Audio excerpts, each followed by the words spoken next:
Taarifa za tukio hili zilipatikana tangu jana na ubalozi ukatuma mwakilishi ambaye ndio yuko kulia kwangu, lakini tangu jana Mheshimiwa Mkuu wa Wilaya aliniwakilisha kwa kuendelea kufanya maandalizi ya kwenda kuwatafuta ndugu zetu na kuwapata.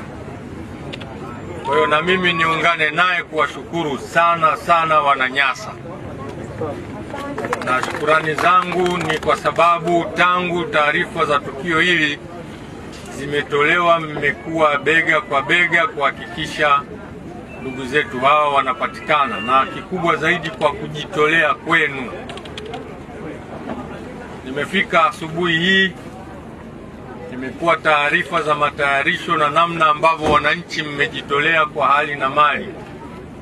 Kuna ambao walichanga fedha zao kwa ajili ya kuweka mafuta, kuna ambao wametoa fedha zao kwa ajili ya kukodi vyombo vingine, lakini kuna waliotoa fedha zao kwa ajili ya vyakula na vinywaji kwa wale wanaoenda kule. Haya ni mapenzi makubwa mlioyaonyesha kwa ndugu zetu, lakini kwa wageni hawa.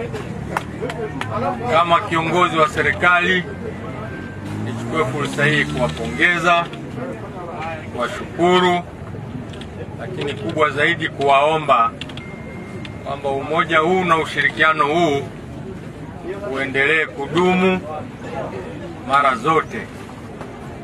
Wakati tunaendelea kuwasubiri, kuna gari hapa ilipita ikiwa inapiga ngoma. Nikauliza, kwenye tukio kama hili ngoma zinakuja za nini? Watu wakaniambia wamezoea kupokea taarifa za vifo zaidi kuliko za kuwapata watu wakiwa hai. Kwa hiyo ilikuwa inaonyesha shukurani zao kwa namna ya wao walivyojipanga. Kwa hiyo na mimi niwashukuru kwa namna ambavyo pia mlikuwa mkimshukuru Mungu kwa vigoma hivi ambavyo mmepiga. Kikubwa ambacho naweza kukisisitiza ni kuzingatia tahadhari za hali ya hewa, lakini nyote ni wazoefu na ziwa hili. Najua ni kipindi gani ziwa linakuwa sio rafiki kuingilika. Kwa hiyo mnapofika vipindi hivyo, mchukue tahadhari za juu zaidi ili kuepusha madhara yanayoweza kupatikana.